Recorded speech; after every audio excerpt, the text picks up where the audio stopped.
Bonjour à tous! Maintenant que vous savez comment transférer votre croquis sur le papier noir, je vais vous montrer ce qu'on fait ensuite.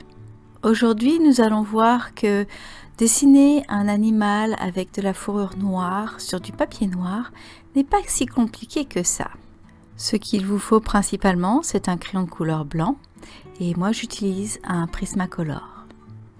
Et si cette vidéo va un peu trop vite pour vous, eh bien, ne craignez rien, je vais bientôt mettre une vidéo en temps réel. Elle dure à peu près 1h45 et elle n'est pas accélérée. Cela vous permettra de voir exactement comment je trace mes traits et à quelle vitesse. Bon, la première chose à se rappeler quand on veut dessiner un animal noir sur du papier noir, c'est qu'en fait, on va dessiner les reflets de la lumière sur la fourrure. C'est donc pour cela qu'on a besoin d'un crayon blanc. Alors pour commencer, j'ai donc pris mon crayon blanc et je l'ai bien taillé et je dois garder la pointe de mon crayon toujours bien pointue. Donc je le taille constamment pour vraiment ne pas avoir une pointe tout arrondie parce que je veux que les détails soient bien précis et je veux aussi pouvoir mettre des lignes sur mon papier sans avoir à pousser très fort. La première couche de crayon doit être très légère et elle va déterminer où sont tous les éléments de mon dessin. Aussi avec les crayons de couleur, si on commence à appuyer vite dès le début, eh bien très vite on va saturer le papier et on va l'aplatir et la surface du papier n'accrochera plus, on ne pourra plus ajouter d'autres couches et donc on ne pourra pas vraiment travailler sur les détails. Donc il faut vraiment que chaque couche soit très légère et seulement à la fin, on peut commencer à appuyer un peu plus progressivement sur le crayon pour ajouter plus de pigments et pour obtenir les effets désirés. Donc en gardant bien ça en tête, d'avoir un crayon bien pointu et une main très légère, on va commencer par déterminer tous les éléments du dessin. Et en fait, ce qu'on fait, c'est que on dessine le reflet de la lumière sur la tête de l'animal. Donc en fait, on dessine des poils blancs. Alors il faut faire attention et il faut vraiment regarder la photo et bien dessiner ces poils dans le bon sens du poil, comme on voit sur la photo. Mais il faut faire attention aussi de ne pas les faire tous de la même façon, pas juste des petits traits identiques de la même taille qui vont tous dans le même sens. Alors souvent j'en fais qui se croisent un peu et il faut faire ça très légèrement pour que ça ait l'air naturel.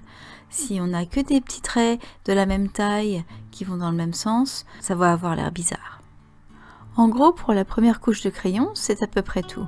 Juste des lignes pour représenter les poils dans des directions un peu différentes, enfin en gardant quand même la direction du poil, mais en faisant en sorte que ça ait l'air naturel et avec vraiment une main très légère pour pouvoir rajouter des couches de crayon par-dessus après. Au fur et à mesure, j'ajoute un petit peu plus de blanc à certains endroits de la tête, là où la lumière tape le plus en fait, et ça me permet de commencer à établir les valeurs, donc le contraste entre les endroits plus foncés et les endroits plus clairs. À cause de la forme de la tête, la lumière reflète dessus différemment suivant les endroits, et si on suit vraiment ce qu'on voit sur la photo référence et qu'on éclaircit bien les endroits plus clairs et qu'on garde les endroits plus foncés tels qu'ils le sont, ça nous permettra vraiment de plus ou moins sculpter la tête en fait et de voir vraiment la forme et ça donnera une idée de dimension.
Une fois de temps en temps, il arrive que des petits morceaux de la mine du crayon tombent sur le papier. Alors je vous recommande de ne pas l'enlever avec votre main parce que parfois ça peut l'écraser sur le papier et c'est très difficile à enlever. Alors j'utilise une brosse assez douce et ça aide à faire partir, mais on peut aussi prendre un pinceau tout doux, un peu comme un pinceau d'aquarelle par exemple, ou même un pinceau à maquillage tant que c'est propre, et ça aide bien. Si ça ne part pas, on peut utiliser un mastic adhésif comme ceux qu'on utilise pour accrocher des posters au mur par exemple. Donc ça, c'est un petit peu plus collant qu'une gomme mie-de-pain et ça marche très très bien. Donc vous avez juste à tapoter le mastic sur le papier et ça va enlever les petits morceaux, les petits résidus de crayon. C'est pareil pour les erreurs d'ailleurs, je n'utilise jamais de gomme sur du papier noir parce que ça laisse une trace. En fait, ça change la surface du papier, ça la rend un petit peu plus brillante. Et du coup, si je fais des erreurs, eh bien, une fois de plus, je me sers du mastic pour enlever. Je tapote dessus et j'enlève. Et comme j'utilise des couches de crayon très fines, eh bien, ça s'enlève très facilement.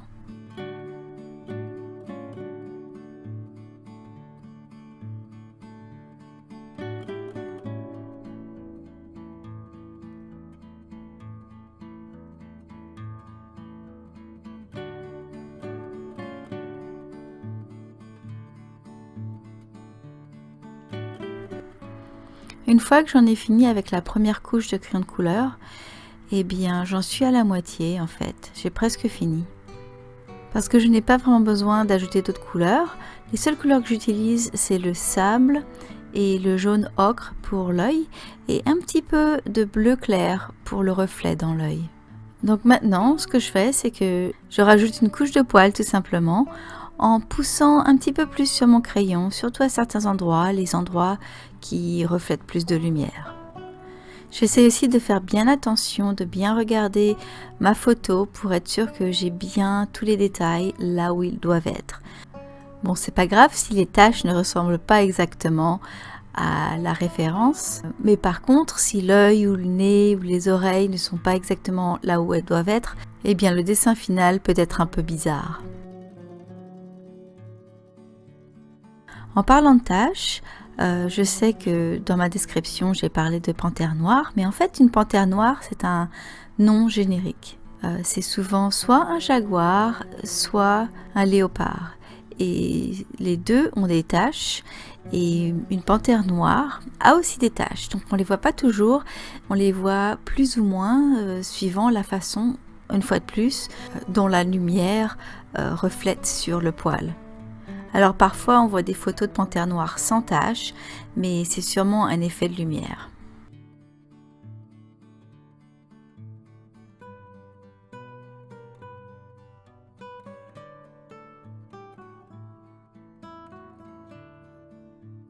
Une fois que je suis satisfaite de tous les poils blancs, enfin de tous les reflets sur les poils blancs, j'utilise un crayon noir, donc un crayon Prismacolor noir, pour m'aider à définir un peu plus les poils et aussi pour ajouter des détails autour des yeux, du nez, de la bouche et tout ça. Mais j'utilise aussi un autre crayon noir, c'est un Derwent et ça s'appelle Derwent Drawing. Et celui-là, il a une finition un peu plus mate sur le papier et je le préfère parce que le Prismacolor il brille un peu plus. Donc je l'aime bien celui-là parce que il me permet d'ajouter les détails, mais je repasse souvent dessus avec l'autre pour rendre la surface plus mate après. Et ce que j'aime bien faire souvent quand j'utilise un crayon noir, c'est que je prends un sopalin et je l'étale un petit peu et ça me permet d'adoucir les valeurs. Donc ça va aller évidemment sur le blanc que j'ai déjà mis sur le papier, mais c'est quelque chose que je pourrais corriger après. Donc une fois que je suis satisfaite avec le blanc et le noir, je passe une couche de fixatif et j'attends que ça sèche. Une fois que c'est sec, je peux repasser une couche de blanc et comme le fixatif aura rajouté un peu de texture au papier, ça me permettra de rajouter des valeurs encore plus claires avec mon crayon blanc.